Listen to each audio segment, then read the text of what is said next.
Bonjour et bienvenue chez Paulette à bicyclette, joaillerie éco-responsable. Nous allons voir aujourd'hui quels sont les différents types de finitions que l'on peut choisir pour ces alliances quand on décide de les commander auprès d'un joaillier créateur. Je vais vous montrer ainsi les différences entre un fini poli brillant, mat satiné, brossé ou encore sablé. Alors, les deux formes les plus classiques d'alliance sont le demi-jonc, c'est-à-dire que le dessus de la bague est légèrement bombé. La deuxième forme la plus fréquente, c'est le ruban plat, comme ici. Alors une fois que vous avez choisi la forme qui vous convient le mieux, celle qui représente le mieux l'idée de l'alliance que vous vous étiez faite, reste encore à choisir la largeur souhaitée. Ici nous avons un demi-jonc de 2,5 à 3 mm de large et ici un ruban plat de 6 mm. Il n'y a pas que la forme et la largeur de l'anneau qui comptent. Vous avez une multitude d'effets possibles. Je vais vous en montrer les principaux. Sur cette bague ici, le métal a une finition qu'on appelle polybrillant.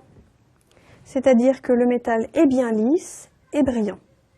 Vous pouvez aussi opter, et c'est une solution qui a beaucoup de succès actuellement, notamment auprès des messieurs, pour un fini mat satiné. Le fini mat satiné est notamment une bonne solution pour ceux que leur jaune brillant effraie.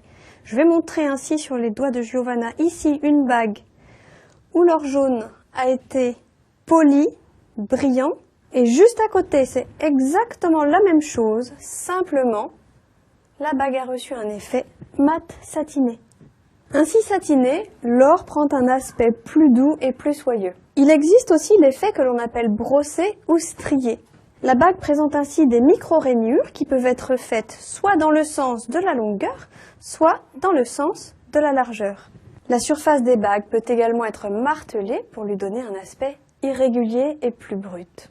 Le joaillier peut encore faire sur la surface de la bague des effets de matière, une incrustation de motifs.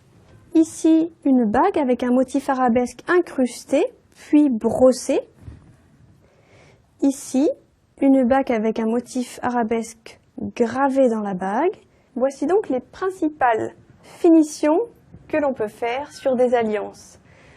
Vous avez maintenant les clés en main pour combiner entre eux ces effets, concevoir ainsi les alliances de vos rêves et demander ensuite à un joaillier créateur de les réaliser rien que pour vous.